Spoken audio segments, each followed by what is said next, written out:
На нешто помалку од 1 месец до потпишувањето на добрососедскиот договор со Бугарија кој го најави премиерот Зоран Заев, јавноста се уште не знае што конкретно содржи договорот. Допрва ќе имало средба на министерско ниво, на која требало да се најде решение за едно мало техничко прашање, истакна Заев. Потпрашан за тоа што точно останува да се договорат двете страни, Заев изјави дека требало да се реши делот за народите и делот за заедничката историја, но детали не откри.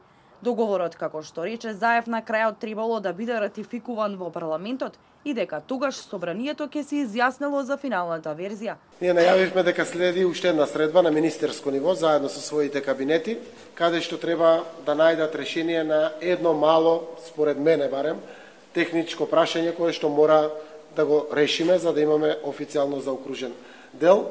Престои период каде министрите со своите кабинети ќе го направат тој состанок и средба. Јас се надевам дека тогаш ќе биде решено прашањето. Реакција пристигна од ВМРО ДПМН, каде јавно го повикаа премиерот Заев да ја запознае јавноста што крие договорот со Бугарија и побараа од Министерството за надворешни работи да ги осуди последните изјави од официјални лица од Бугарија кои го негираат македонскиот идентитет.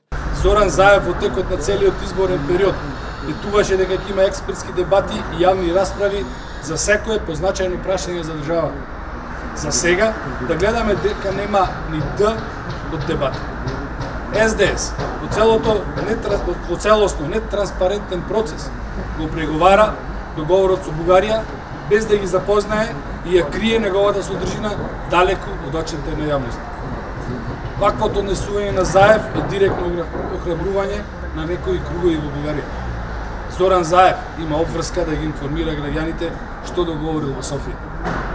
ВМРО ДПМН повикува МНР да ги осуди изјавите кои го негираат македонскиот идентитет и удираат врз достоинството на македонскиот народ.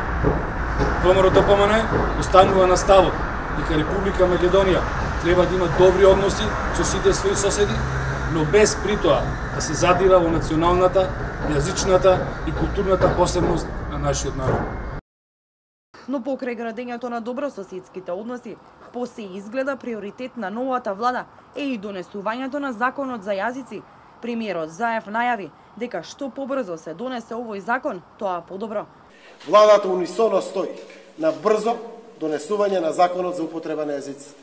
Сакаме да ги почитуваме демократските процедури и ќе одиме со одлуката како што заменик председателот на владата го соопшти тоа што е напишено, но апсолутно ние гледаме на ова прашање како предизвик да се реши ден поскоро. Заради тоа што треба да преминеме пред се на она што најважно, тоа се економските проблеми на граѓаните.